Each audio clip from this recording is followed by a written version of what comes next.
स्वागत बा एगो नया सुबह के साथ है। आज नेपाल में हमनी का तीसरा दिन बटे। रात में यहाँ स्टे कैले रही जा और आज यहाँ से चले के बटे गंडरक, जौन की पोखरा से लगभग 60-70 किलोमीटर बा।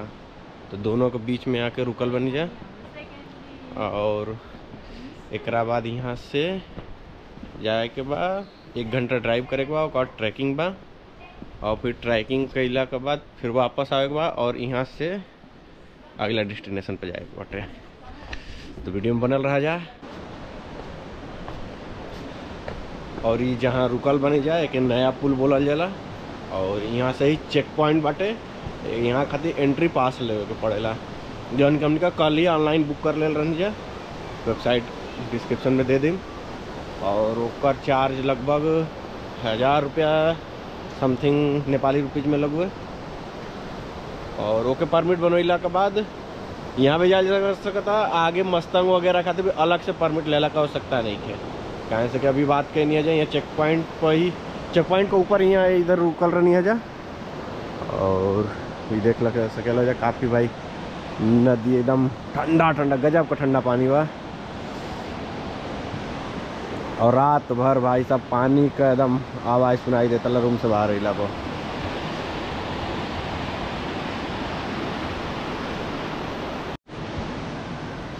और जब हमने का परमिट अपन ऑनलाइन अगर बनाए के बाद तो Annapurna conservation area check post ये एड्रेस डाले के बटे।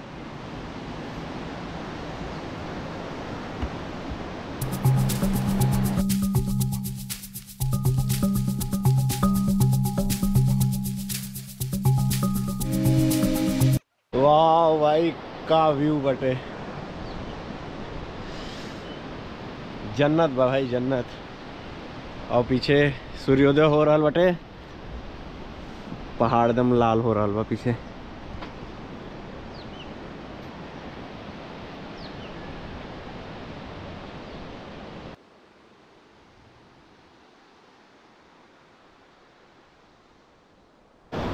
भाई चेक पॉइंट के पास में बहुत गजब के व्यू वाला जगह बटे। सीढ़ी लगावल बटे लोहा का ऊपर चढ़े खातिर। वैसे यहाँ स्टे का ऑप्शन बहुत अच्छा बटे आसपास।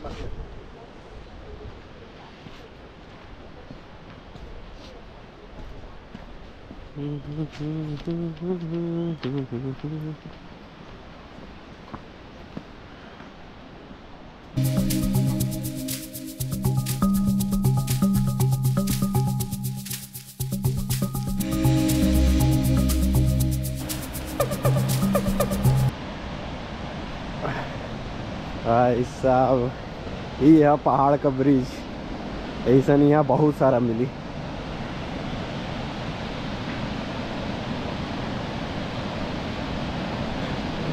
पूरा कांप रहा बा। अगर साइड से दोनों रेलिंग ना बनावल रही तो मुश्किल बा। और इधर नीचे नदी बह रही है।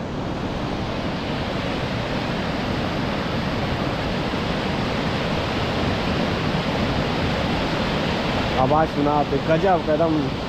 ये रात भर एकदम आवाज़ यहाँ रुका नहीं है। बगल में नदी बहती है। ये तो एरिया कुल सामने।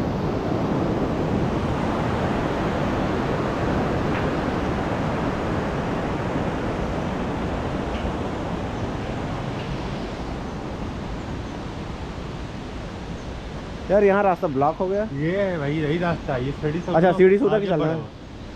पापा रास्ता तो नहीं मिलेगा।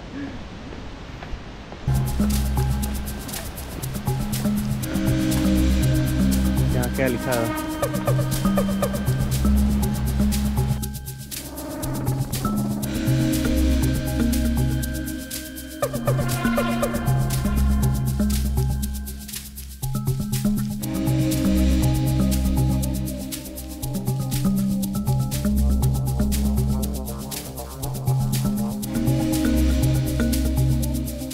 तब हम निकल गए बन जा गंडरक खातिर। और यहाँ का चढ़ाई भाई कच्चा रास्ता से बाटे और काफ़ी टफ चढ़ाई बाटे। तो टाइम ज़्यादा लगी, कहाँ से काफ़ी धीरे धीरे जाए के पड़त बाटे। और यहाँ से बर्फ़ दिख रहा है पहाड़ पर।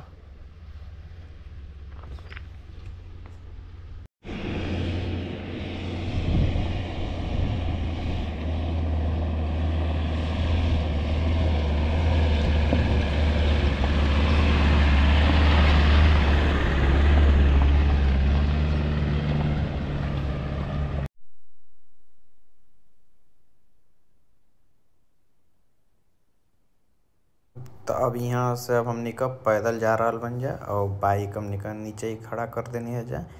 और ई रास्ता थोड़ा सकरा बाटे, वैसे वैसे ही कंकड़ीला बाटे जैसे पीछे हमनी का बाइक चला के नहीं जा, वैसे वो चौड़ा तर वाला रास्ता थोड़ा चौड़ा रहला, लेकिन ये सकरा बाटे और चढ़ाई काफ़ी सीधा बाटे। बहुत गर्मी हो रहा बाटे, अब पूरा जैकेट वगैरह निकाल के रख दिल बन जा।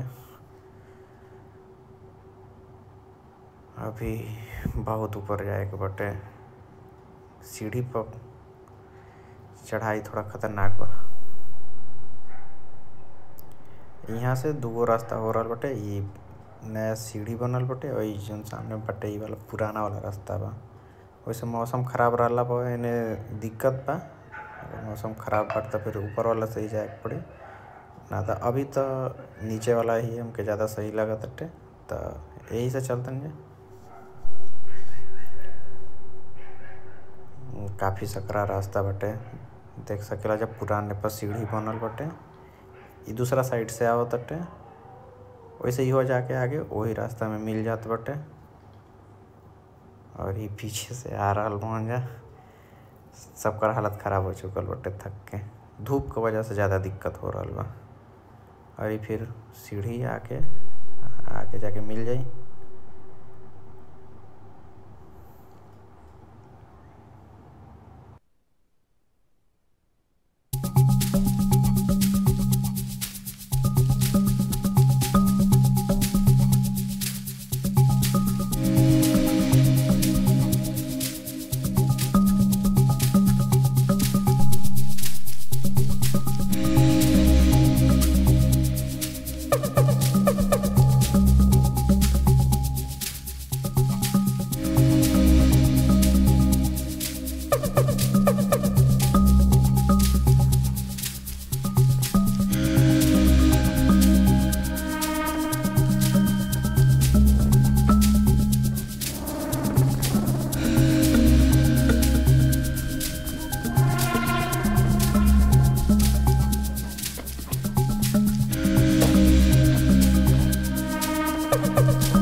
तब हमने कहा गुंडरुक ट्रैकिंग करके आगे बन जाए।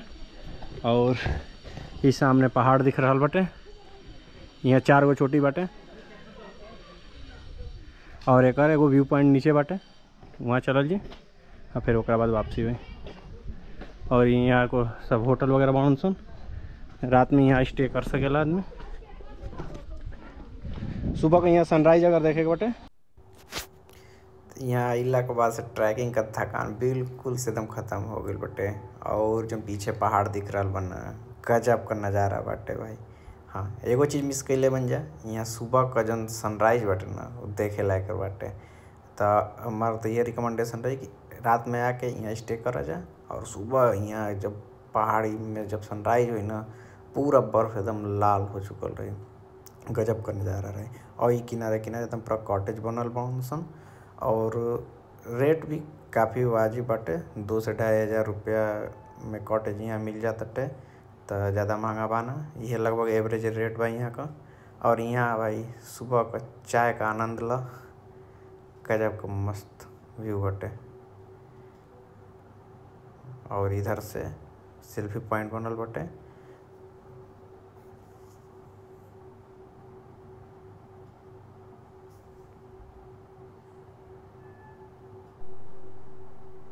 और यहाँ का कॉटेज का रूम बनल सन, देख सकेला जा।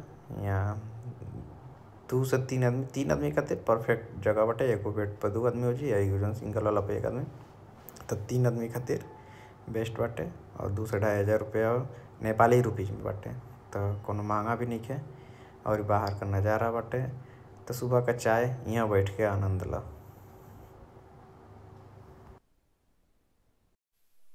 अब यहाँ गांडरुक का ट्रिप के यहाँ समाप्त करते जा, नीचे वो ट्रैकिंग करके उतर के बन जा। और यहाँ से अब हमने कहा अपन बाइक लेके जाए जी अगला डेस्टिनेशन पहुँचाते जा। उससे पहले जैसे हम पुरान वीडियो बड़ी सन ओके देखा जा, कहाँ कहाँ गए नहीं जा, आगे का वीडियो आवत रही देखत रहिए जा। और हाँ, अगर गांडरुक आवे के बटे तो बस से भी आई जा सकता है, पब्लिक ट्रांसपोर्ट अवेलेबल बटे, पोखरा से भी मिल जाई, नया पुल से भी मिल जाई। तो यहाँ में कौन तूने कि हाँ रास्ता बहुत ख़राब बा, जौन है रास्ता दिख रहा बटे, ये रास्ता पूरा जहाँ नीचे से चढ़े के बाद पूरा रास्ता ये मिली, और ये लगभग 15 किलोमीटर तो होबे करी। और ये सामने बस लागल भी है, यहाँ से बस से भी जाया जा सकेला, देख सकेला जा बाइक का कंडीशन बटे। ये है हाल रही पूरा हर जगह, 1 नंबर 2 नंबर से ज़्यादा गाड़ी ना चल सकेला।